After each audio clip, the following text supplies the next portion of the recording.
Bismillahirrahmanirrahim. Biz kіріспе дәрісімізді бастадық. Енді біз жаңадан бірінші дәріске көшетін боламыз.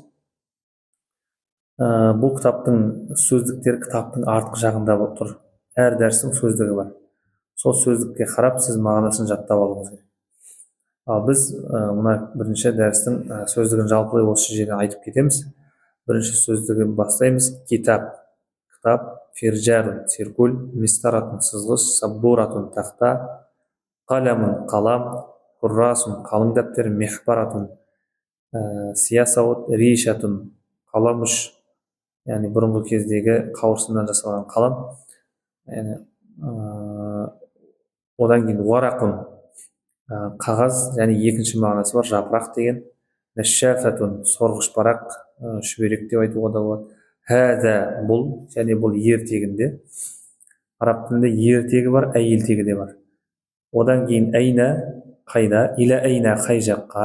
Иля деген яғни бір тарапқа, жаққа қарай деген мағынаны білдіреді. Иля әйна болса, қай жаққа.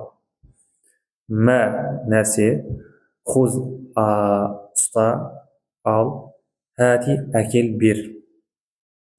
Бұл дәрістің бұл сөздіктері. Енді астындағы мәтінді оқып аударамыз. Хәзә китабун, бұл кітап. Хәзихи мистаратун, бұл сызғыш. Байқасаңыздар, бірінші дәрісте хәзә деген ертегінде болды, соңында хә әрпі болған жоқ. Бұл қаратпа сөз, яғни хәзә деген, яғни исм ишара, егер ертегінде болса, одан кейінгі келген сөзде ертегінде болады. Мысалы, хәзихи әйелтегінде, мистаратун әйелтегінде.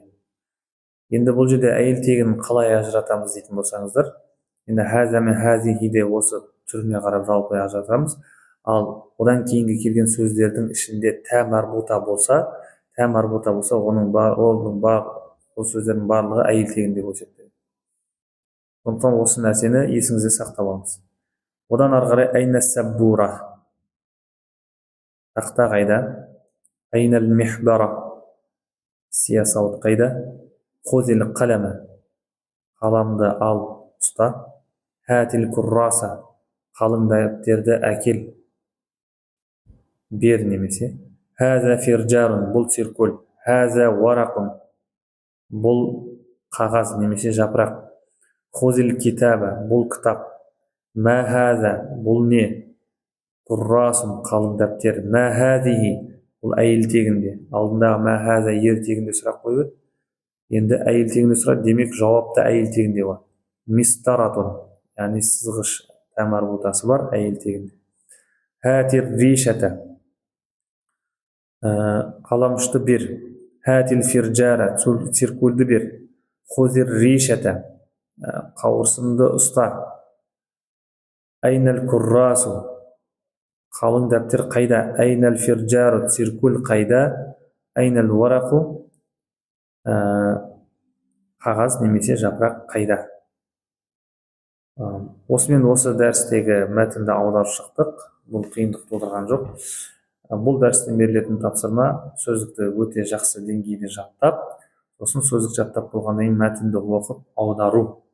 Аударып болғаннан кейін, ішіндегі барлық сөз түсінікті болғаннан кейін, тіл мен көз құлақты үйрету үшін бірнеше мәрте мәтінді оқу. Яғни 15, 20, 30 рет деген секілді, әркімге әрқалай болуы мүмкін, жетік меңгергенге дейін қайталап оқу қажет. Ал астындағы қазақша жазылған сөздерге біз тоқталмаймыз. Себебі бұл жерде енді қазақша жазылған араб тілін кішкене жетік меңгергеннен кейін барып оны аударуға болады. Әзірге біз тек арабшасын ғана аударып өтеміз.